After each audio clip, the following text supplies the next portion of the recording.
one of the things that I do is I think to myself, why do they do that? Why do they make it like that? Because it's bad. This is bad. Look at this. I'm supposed to give you a presentation, but this is, I'm in a pulpit here. I like to watch TED Talks online. Does anyone watch those? They're great, and they always have. It's like Malcolm Gladwell. He's really good at it. He comes out and he talks, and he's out here and he's doing this stuff. And the way he's able to control everything is because this junk is here, so that he can see what he's doing. And it's like I can't do this. So I really hate this thing. All right. Anyway, so yeah, I do tech support, and so I figured that. I've been told that the way to do a presentation is you have to start with a story and you have to have somebody you can identify with, and I figure that we'll identify with ourselves. So we're using PowerPoint here. It's Steve Jobs. He's good at that. Not always a good thing, PowerPoint, right? Okay, and then we use the World Wide Web. Very powerful tool. Maybe not always such a good thing. Not very well implemented sometimes. We all traveled here. Well, some of us traveled longer. We could be doing this from home. This is the 21st century, right? You could be doing this by telecommuting. Then you can be maybe not such a good thing. Okay. So, but the thing is that technologies like these are everywhere. We have it's pervasive. This little guy here, the Roomba. Okay, I have 3 of them. They all broke. They did what's known to Roomba owners as the Roomba dance of death. They eventually get some kind of sensor glitch, and they jerk around and go backwards in circles. Anyways, but I loved it when we had it because I could turn it on and then go to church and come back, and the floor would be mostly swept, except for the bits that the Roomba ate.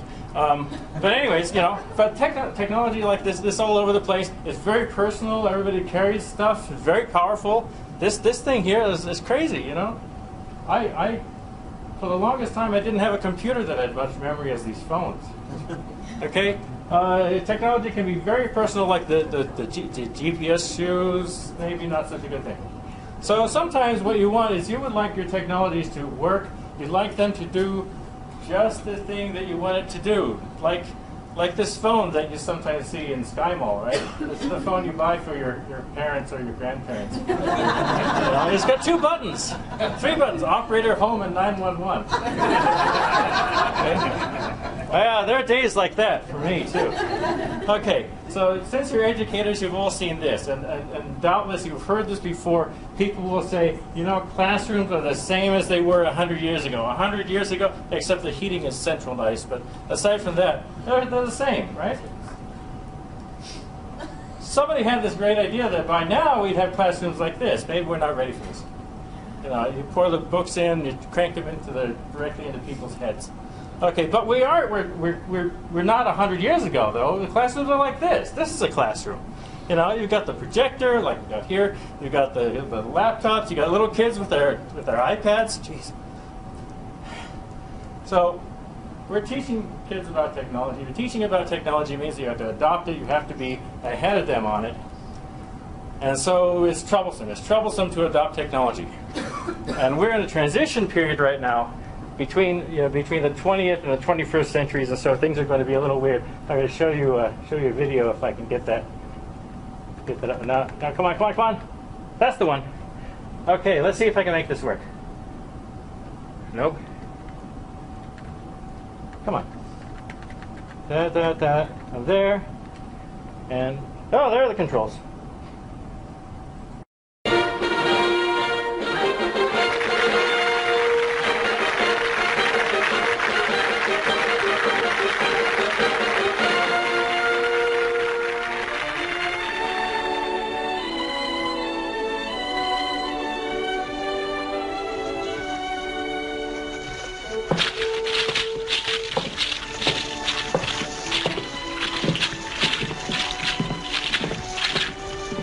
Thunderstorm outside?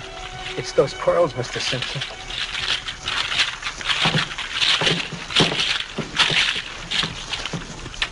Sounds good and loud, huh?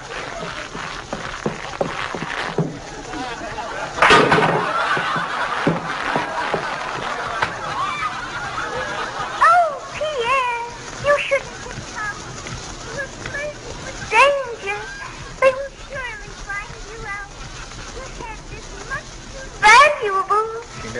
remember where the microphone was, boss. Okay. Yeah, I'm afraid that's too much what it's like. Well, I'm trying to videotape this, and I have all kinds of trouble with capturing sound. But the thing is that, so they're rushing into this new technology because they're being left behind, and so they don't want to be. They're going to go into talkies big time, and they have to work out the glitches, and so the actress has to cooperate with the technician. The technician has to figure out how to make things work for the actress, because the actress has to do certain things and can't always be thinking about the technical portion. The microphone's here. She has to be thinking about, how am I going to act? Okay, she's a crummy actress, but still, that's what she has to think about. And so those are the things that have to be done. So we try to support our Project Lead the Way teachers. We try to provide training and instruction and some troubleshooting, because there's always trouble. Provide easy access to information and make recommendations to people, and also give you some way to communicate with each other. Because good instructors need for themselves good instructions. Instructions have to be clear. Okay, it's good to use visual props instead of like a text. They should anticipate problems. And so at one time, not too long ago, it was 1954. It's not all that long ago, is it? In 54, let's see, there's a trick to doing this. I take that, and then I take this. There we go, that's what I want. It will save you a lot of time and trouble if you keep the numbers in front of you while dialing. Now, let's use this demonstration model for a moment while we dial our number. Take up your receiver and always listen for the dial tone. Remember how it sounds, a steady hum. Now, let's dial the number we looked up and made a note of. Remember, always be sure to dial the first 2 letters of the central office name, then the 5 numbers. For example, for word 49970, dial W O 4 9. Another important point to remember when dialing is that wherever you have the letter O or the numeral O, as in our example number word 49970, you will find the letter O next to N on the left side of the dial. The numeral O is always in the same space with the word operator. Yep. You have to anticipate the problems, because it's like otherwise you're going to give somebody instructions about the best case scenario, right? You do this, you do this, you do this, and this. But it's never like that. It's like instead the computer's going to slow down a little bit, and it's going to happen. And then what do people do? They click the hell out of it. They say, I gotta hit that link a bunch of times, right? They do that, and so you have to anticipate problems, and they always have to show up inside the instructions. Okay, so we have to have accessible instructions, and so we do. We actually have the long list of video tutorials. Many people here, perhaps some of you, a few of you, might have seen them. For like installing Autodesk Inventor, where we have the little thing that says, "No, don't touch that." Click on this box.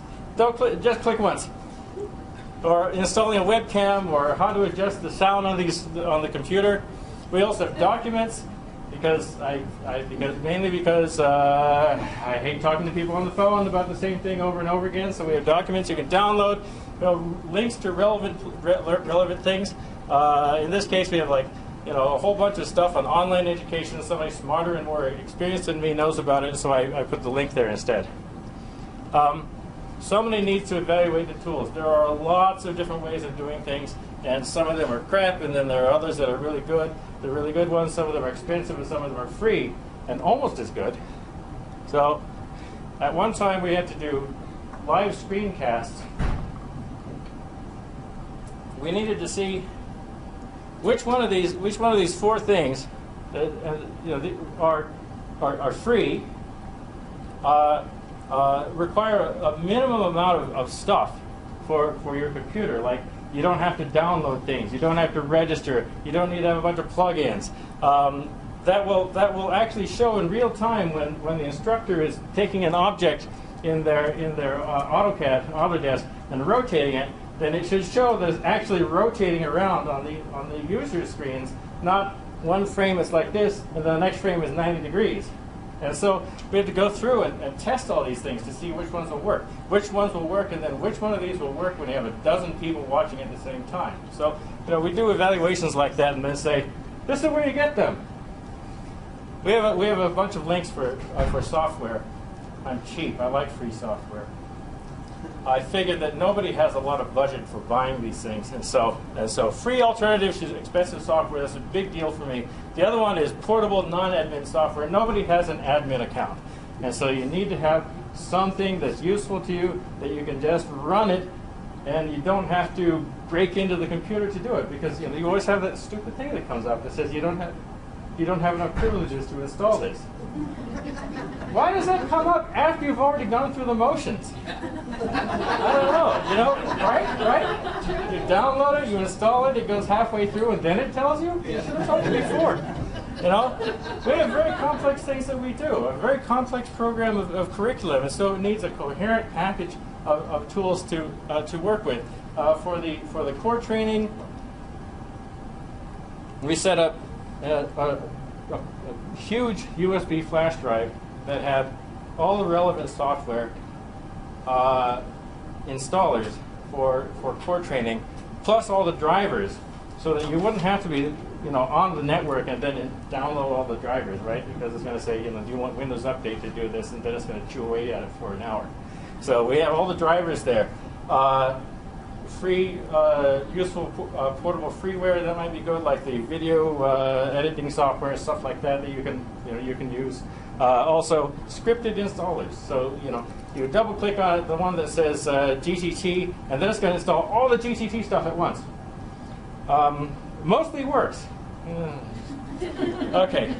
We also decided, for the sake of convenience, we're going to try online core training. We set this up this year. For IED. We did IED online, so that you wouldn't have to travel. So you could actually do it when you're sitting naked in front of your computer, as long as you please cover your webcam. Scheduling for it can be more flexible, because it's not like, well, we only have the buildings during these weeks, and also we don't have a distance barrier. So you could be in New Mexico or in California, or in the case of two of our participants, two of them were in Germany doing this. So so the training can be done anywhere. And so we needed to have video tutorials. We got those. We had to set up conference calls. Again, nobody wants to have to install extra stuff for this or buy things. We needed to do live webcasting, and sometimes on the spur of the moment. And we had to have courseware. So for video tutorials, we provided training for the instructors to be able to use Camtasia, so they could actually do the manipulations they were doing on the screen and have it recorded, and then create a video for this and then upload it to the site so people could watch it. Voice over IP, we used Skype. Skype was really good because it's free between computers, and being free is really great. You could do video calling one-on-one, so if the instructor has one person who says, I need help, can I give you a call? And then you can talk to each other, and it's a richer experience. And it works a little bit better. Simultaneous text chat, so that the individual users during a conference call can write to each other and say, that's not the way it worked for me.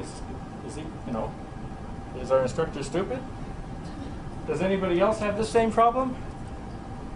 We could also call out to phones. That was an important point, because sometimes people could participate in the call, but they weren't at their computer right then, but they wanted to listen in. And so we had to be able to call them on the phone and patch them in easily. So Skype was a good choice for this thing. They could directly watch. This is a picture of the remote computer running on somebody else's computer that's watching. So they could watch in real time, live, the instructor doing stuff. So the instructor can say, now I'm going to run this program. Now I'm going to open this menu. Now I'm going to do this. So the viewers would use a web interface. They didn't have to download a client. The web host can transfer the control. So if one of the co-instructors or maybe a participant says, I keep trying that, but it doesn't work, or let me show you what I did because this works better, Okay, then they say, okay, you can drive, and all they have to do is they click on the guy's name on the list, and that person can control the computer and make all this stuff work that everybody else can see. So it was really nice. Instead of being this whole top-down approach, it was more democratized. Also, we liked TeamViewer because it had the fastest refresh rate. You could actually see things rotating in real time, and none of the others could do that very well. Blackboard for course management. You know, all the assignments go up there. People can watch it. They can talk to each other on the forums. They can upload their homework and get their responses back. That was good. And then there's actual one-on-one tech support that would be made, so that you know, you're trying to install the software and it doesn't work, and I get a call, and then I say, well, you know, why don't we try this? Why don't we try this? Sometimes you need a house call, except that I don't want to travel to you, and so we used, again, TeamViewer has this great thing that's free. TeamViewer Quick Start, I think, Quick Support. Okay, so the other guy, they can download this thing. It's a single executable file. It's not something you have to install. You just download and run it, and then they read off the ID number there to me, and then I turn on my client and I type in those numbers and that password, and I can control that person's computer from mine, and I can install their software. I can resolve conflicts with their drivers and do that kind of stuff from Las Cruces, and not have to travel around, or not have to do this other thing which I hate doing, which is talking on the phone. Okay, down towards the left, further down, you're going to see an icon that looks kind of like a book, but it's not really like a book, because actually it's a cassette tape. Oh no, you know, your right? other left. Your other left. Other left, other left. No, don't click it, don't click it. Well, you want to, no, right? I hate doing that. What you want to do is you want to grab a hold of their computer and say, look, let me drive. I'll do it. You don't have to know how to do this because we're only doing it once. I'll do it. Right? So I can. That's great. We have a website, the Project Lead the Way website. I'm sure everybody's gone there and as okay, maybe not. All right. But we don't just have, like, you know, this is our mission statement. I hate that. You know, stuff like that. We do have that. We also have announcements. I like to put news and things on there. We have a forum. Okay, so you guys can all be discussing things with each other. It's, you know, you register with there and log in, and then you put in a thread. You say somebody, go on. Some important thing that we should be talking to each other about. And then other people who have registered on the forum, they say, yeah, I think we should talk about that too. This is the way we do it. And then you read the next post. Well, it's a Viagra ad, but still, we do have this thing. Okay. And why do we do this? Why do we want to do it this way? It's because the kids, they expect technology. They see it everywhere, right? It's not just that they see this stuff everywhere. It's that they expect it. Okay, why is this stupid thing not working? See? I hate that. Yeah, go away. Forget it. Okay, there's another way to do this. Let's try this. I'm pretty sure this worked. This worked in the hotel. Yeah. Her. That's what you're working for. See? She's using the iPad. She's very comfortable. You open the magazine. Watch your hands. Like that, right? I want to see that picture bigger. It's got to be bigger. What the hell's wrong with this thing? Right? A magazine is an iPad that's broken. She's real frustrated. I don't have the sound, unfortunately. The sound is great because you can hear her getting more and more. You know, it's like, ah! I want to go to the site. What's this? Well, my finger works. I'm pushing plenty hard. Yeah. Give me this one. This one. Oh, I love this one here. This does the right thing. They expect things to be like that all the time. You know?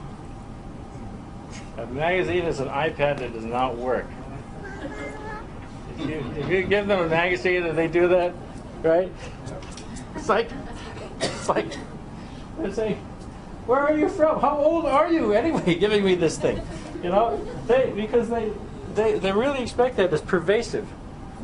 My daughter, she has a history book. There's a website that's associated with it, and so they have this little icon in the margin, right? You know, see a video of Sam Gompers giving his talk, or whatever, like, you know, and this little thing here. So I'm reading this with her, and I said, tell your teacher that this link doesn't work. Okay, so